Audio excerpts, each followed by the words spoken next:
down the hottest trends, insider tips, and strategies shaping the future of e-commerce. Powered by Miva, the engine behind seamless online stores. Now here's your host, Rob Stanley. Hey everyone, welcome to another episode of Ecommerce Revamped. I got a good one for you today. And if that didn't get your attention, listen. This guy, Max Sinclair, one of my good friends from Azoma.ai, it's been in the AI world a long time. And we're going to be talking about how to get your brand mentioned by ChatGPT using GEO. If you're not sure what GEO is, hang on one second. Let's get Max into the studio here. Hey, Max, how are you doing? Good, Rob. Good to reconnect. It's been like 6 months or a year or so. So it sure has. It sure has. A new podcast. Yep, absolutely. So for those that are new to what GEO stands for, what is GEO, or Generative Engine Optimization? There you go. You said it. Generative Engine Optimization is the science and the art of getting mentioned by AI engines like ChatGPT, Grok, Google Gemini, Perplexity, Amazon Rufus. It has this really poetic tie back to, it sounds similar to SEO, and I guess it's a similar concept, but in reality, the tactics and strategies are very, very different because the technology has fundamentally shifted with the advent of AI and large language models. Yeah, absolutely. And I'm glad you brought up SEO. So kind of help explain a little bit more. You were just starting to what the difference is between GEO and like traditional SEO. Yeah. Because, in traditional SEO, a lot of it was getting ranked and getting backlinks and things like that. But there's got to be something a little different when it comes to GEO, correct? Yes. Well, off the bat, backlinks don't really matter anymore. You'll see AI be able to pick up brand names without any backlinks. So you just need to get mentioned in articles or whatever, and that can help your brand to be mentioned by ChatGPT without the backlinks. But to answer the question, how GEO and SEO are different, I think it's important to understand how the underlying technology, the underlying algorithms are different. So as you know, Rob, I worked in Amazon for 6 years. Part of my role at Amazon, or one of my roles at Amazon, was being in charge of catalog and browse experience for the launch of Amazon in Singapore. So I was basically making sure that the customer had a great search experience. So I worked very, very closely with the A9 teams based in Seattle, which is kind of the traditional Amazon algorithm.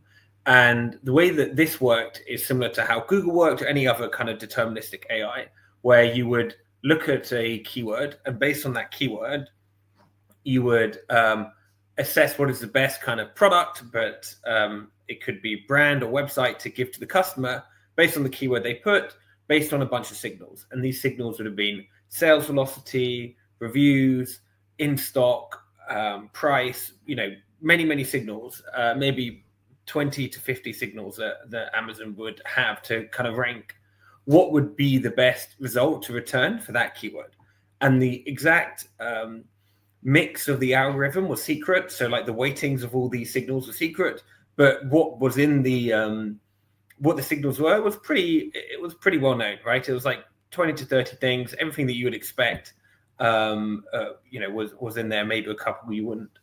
The large language models work on a fundamentally different basis, which is why GEO is fundamentally different from SEO. And the way that large language models work is, first of all, they are trained on all of the data in the internet. So they have within them this world knowledge and understanding that, the traditional AI deterministic age just doesn't have any. But secondly, the customer or the searcher, the user will put in a prompt. That prompt is in words. But then for large language models, those words are broken down into tokens, and the tokens are compressed for speed and to save on computational cost. And then in goes these tokens, which are numbers, into the LLMs, mixed with all of the context and understanding the LLM has, and out comes the output. And within that mix is also data on the customer. All of these LLMs like ChatGPT, Gemini, etc., all have memory. So they're also putting into the mix who is the searcher, what are they interested in, as well as their knowledge of the world, as well as kind of this, tokens broken up, which are actually, which are corresponding to the prompt. But it's a long-winded way of saying your keyword isn't even getting into part one of that sequence. It's not even getting into the LLM because it's broken up into tokens and compressed.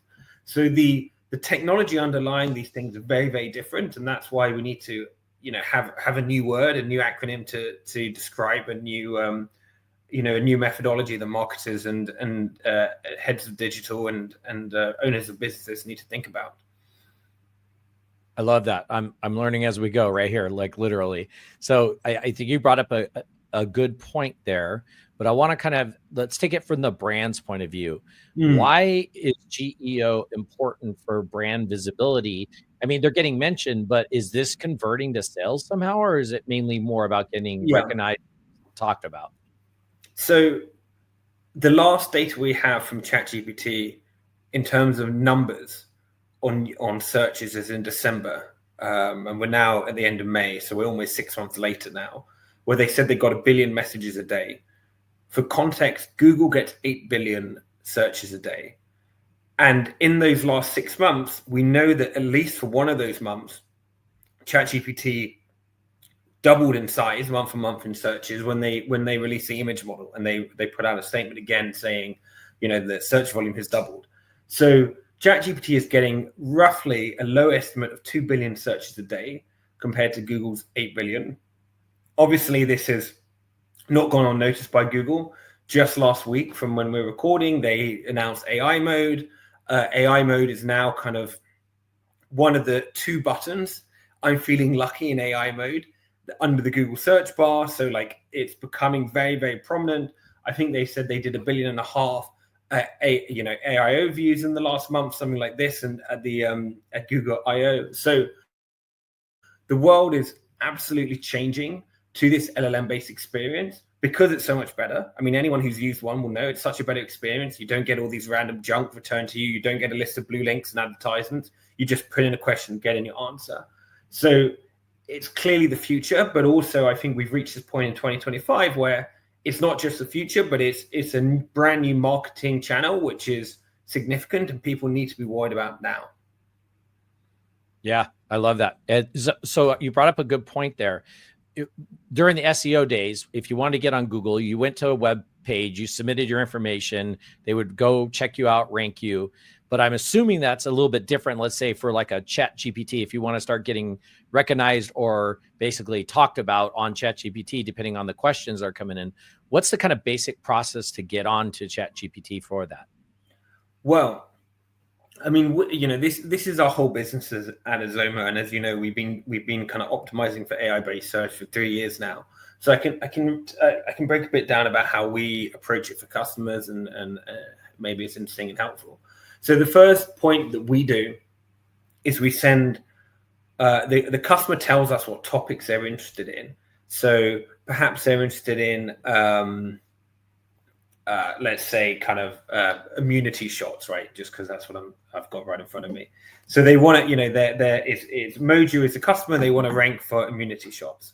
We will then send hundreds of thousands of prompts to the AI engines, and we can do this modeling the persona. So you can model, we can model the conversation for men in their 30s in London, searching about immunity shots and all the prompts that will happen by that. And we have a pattern that looks at how the AI engines scrape the internet and looks at the responses. And we have a predictive model to really get insights into what are the questions that people are asking, within that topic. And once we have that topic for the customer, with the hundreds of thousands of prompts, we can kind of show the customer what are the key citations. So what are the key authorities that are influencing the AI, which the customer can, kind of go and if it's a particular, health journals or magazines or whatever, blog articles, Reddit, whatever it will be, we will kind of show that to the customer.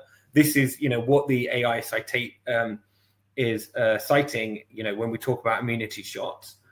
And then basically we show them how their brand is mentioned and their competitors, but then fundamentally also it's about generating content which is optimized for LLMs. So we use that data to help to generate, visual and written content. As you know, Rob, we've been doing this for years. We have, by far the most advanced content generation, on the market. And we will generate, images, product listings, infographics, blogs, all of the content needed to surface for these AI engines, and basically move the needle to help the customer increase their share of mentions. Yeah, that's awesome. That's awesome. So just kind of curious, we kind of mentioned something about backlinks when it comes to SEO. Mm-hmm. Now, when it comes to GEO, is there backlinks, or is it more the prompts you're sending, or No almost backlinks. like a backlink? No backlinks. So it's more the prompts, right? I don't quite. Can you rephrase the question? Yeah, absolutely. Because you were mentioning that at Azoma, you guys are sending a bunch of prompts over to basically mimic somebody actually entering something. You're trying to answer or get ChatGPT to understand that this prompt equals this brand, right? Like, is basically what you're doing, right? We are building a digital twin of the AI engine for that topic. So if you are in the kind of immunity shots business and you're selling ginger shots and turmeric shots and all this kind of stuff, we will build a mini model for how your target audience in your location is talking to ChatGPT, and model out what the AI is referencing, what is influencing it, and how we can generate content which is going to increase your ranking and share of mentions. Got it. Okay. That totally makes sense. All right. Got it. And by the way, go ahead. ChatGPT has shopping, right? So, ChatGPT is now a bit kind of displaying product listings in the search. You type in, what is the best immunity shot for a hangover? If I type this in, it's going to come up and it's going to give me, 2 or 3 brands at the top that I can click and pay with. So that's our big focus. We want to help brands to ensure their product listings are the ones that are surfaced in ChatGPT. Absolutely. No, it's super cool. It started happening a little while ago, but not too long ago. And for instance, I was actually searching some local golf places to go golfing, right? And it gave me, I think, 4 images just above the answers that kind of gave, based on my prompt. And I could literally click on those and it would take me right to the website, and I could get a tee time and all that stuff. So it's pretty cool that they're doing that now. Now, what about when it comes to content types? Is there certain content types that boost the GEO effectiveness versus others? Yes, absolutely. And getting content that is good for kind of GEO, or sometimes it's called AEO, answer engine optimization, is all about giving the LLMs context, because these AI engines are fundamentally at this point smarter than any human. They have all the context in the world. They have all the data on the person on the other end who's typing into them, and they're going to serve them super personalized stuff. So in order to optimize on your product listing, specifically in your content, you need to be doing contextual, intent-based content. So who is the product for? What is the goal or purpose they're buying it? What is the event they'd use it for? All of these kind of, what season or location would they use it, et cetera, et cetera, et cetera. All of these things, both in your written and visual content, are super important to just give the LLM context and help to service the product. And kind of repeating in the old SEO days, keywords, like the same variation of keywords and slightly different variations, that is not going to get you anywhere. So it's a totally different technology. It's all about intent. It's all about making good content that is good for humans, but also is readable by the AI as well. Excellent. We're going to take a quick commercial break, but right after, I want to come back and talk about Rufus versus ChatGPT when it comes to utilizing brand data. We're going to talk about that right after this. Looking to take your e-commerce business to the next level? Meet Miva, the platform powering seamless online stores with the flexibility you need to grow. From custom solutions to user-friendly tools, Miva helps you create unforgettable shopping experiences. Ready to transform your business? Visit miva.com/podcast and see what's possible. Yeah, so be sure to head over to miva.com/podcast. We got lots of cool content over there and some cool downloadables and stuff like that. It's actually being redone in a couple weeks, about the time this comes out. But listen, everybody, I got Max Sinclair on from Azoma.ai. We're talking about how to get your brand mentioned by ChatGPT with GEO. Right before the break, I was asking Max to kind of help us understand the difference between Rufus and ChatGPT when it comes to utilizing brand data. Go ahead. I'll be honest, and I'm a huge proponent of Rufus, as you know, and I believe it's the future. But Rufus and Amazon are somewhat behind now the kind of model standard we're used to elsewhere. So Gemini just released 2.5. All of us who use Gmail and have kind of business accounts in Gmail, I don't know if you guys do it, Miva, will have that for free. Gemini 2.5 is a super advanced model. Similarly, like Claude Sonnet 4.0 is a super advanced model if you like the Claude. And Rufus at the moment feels a bit like using ChatGPT 3, kind of like, one of the early versions of ChatGPT. And it's funny, you can really almost sense a difference. So still about 14% of customers are using Rufus in their searches on Amazon now. So it's a growing and significant amount of people using it, despite, as we talk about this in May, the experience not being that good. But I mean, for me, the direction of travel is clear. Amazon, one of the biggest investors in Claude. I think they invested $4 billion into Claude, Anthropic, the parent company of Claude, at some point. So they will, they're an AI technology company first. They will sort this out, I'm sure, in the coming months and make this kind of comment look a bit dated and rather stupid. Yeah, that's probably true. Max, let's help out some of the small businesses. Some of these small businesses are just kind of getting started. They want to figure out how to leverage this GEO strategies. Maybe they're still a little confused, but they definitely want to do it. What kind of advice do you have for them? My advice would be, we are in the period of early adopters and first movers now.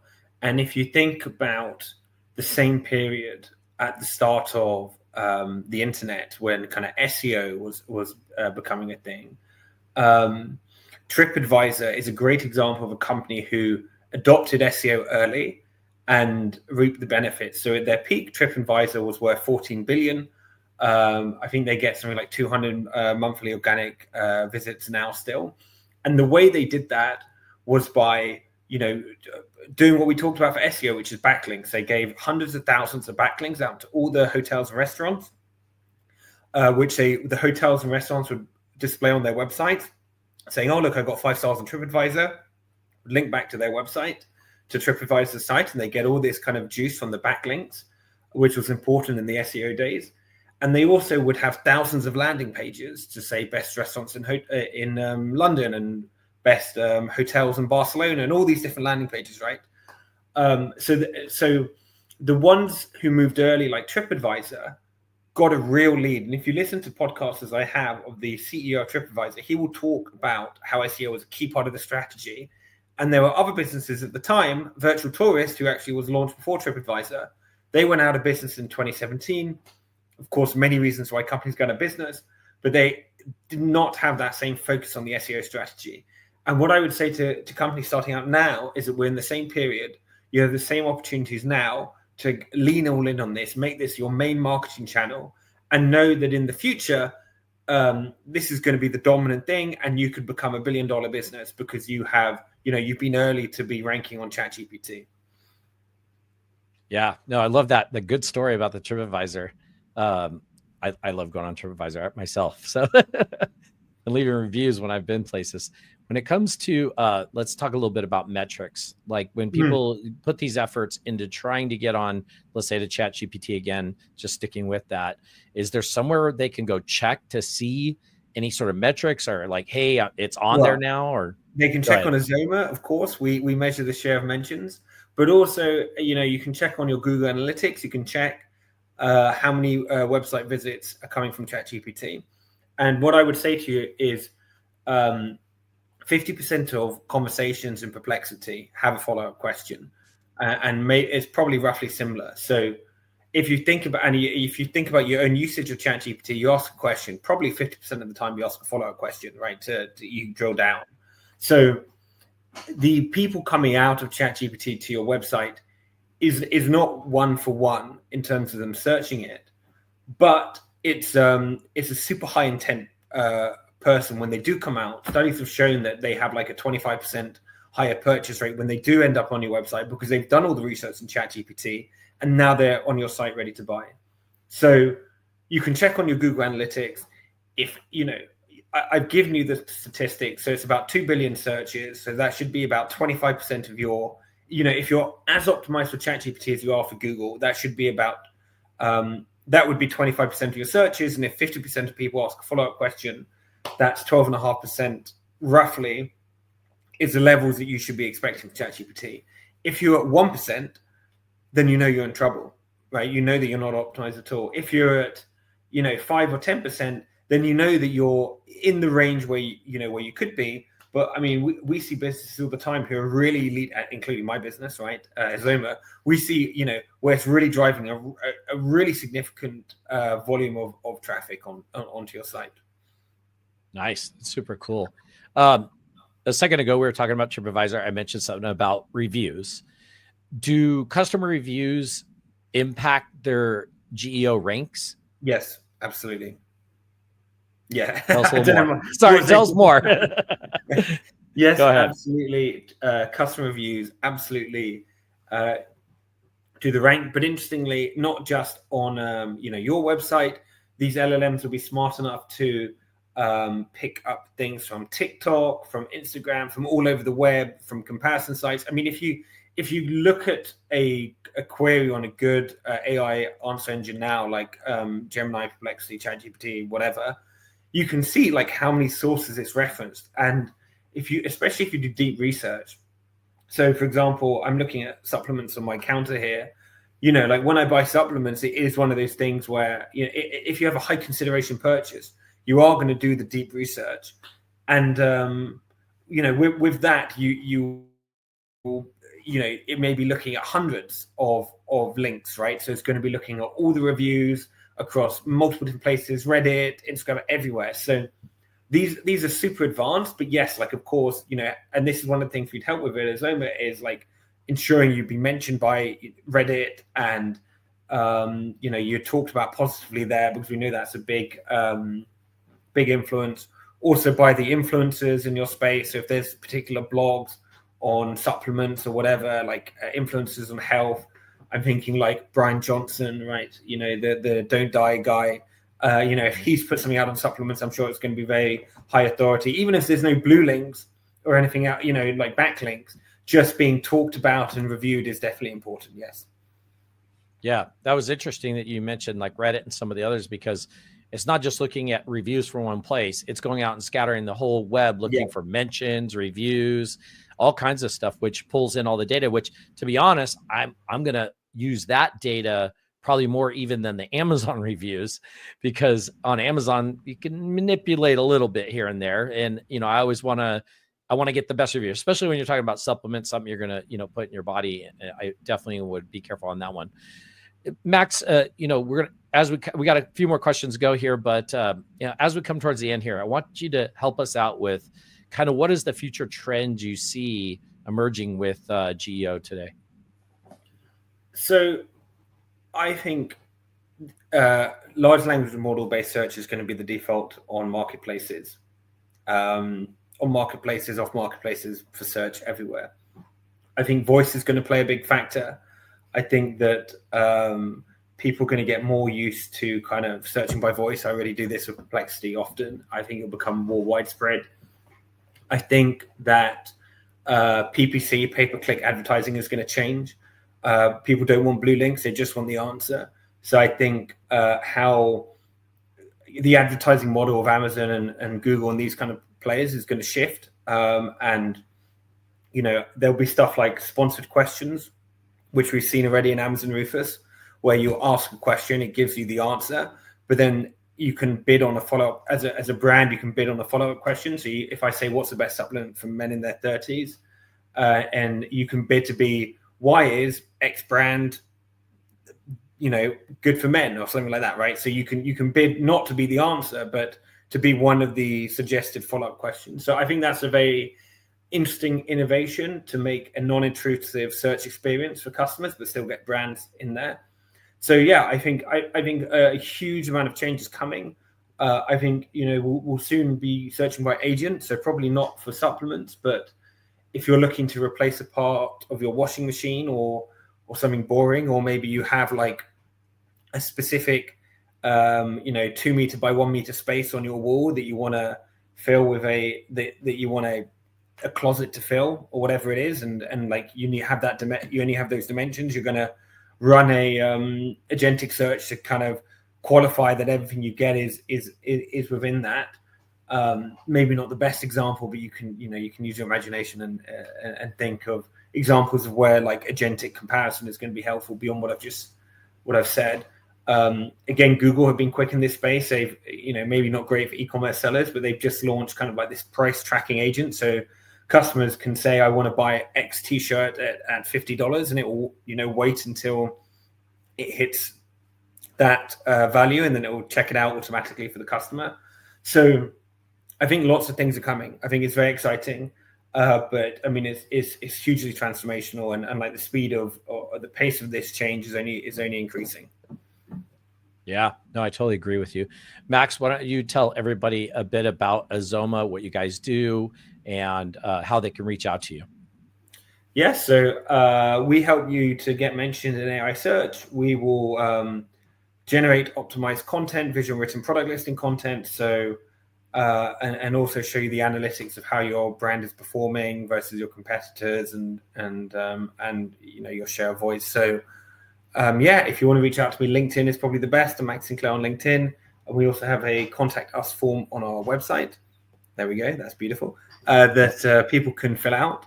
And they can, one of the team will be in contact. That's awesome. So those are listening, Azoma, AZOMA.ai. So if you need to know how to spell it, there it is. And Max, you got to give me one more plug to everybody, because I have been a big fan of e-content myself, and give everybody just a brief explanation what it does, because I love that tool. I've had you on. Anybody who's listening, if you're interested in it, me and Max have done demos. You can go back and look at some of the demos we've done, but tell everybody briefly. We should come back and do a demo for Azoma. So we will. So the business started 3 years ago. E-content is still one of the key products in Azoma. We rebranded as Azoma.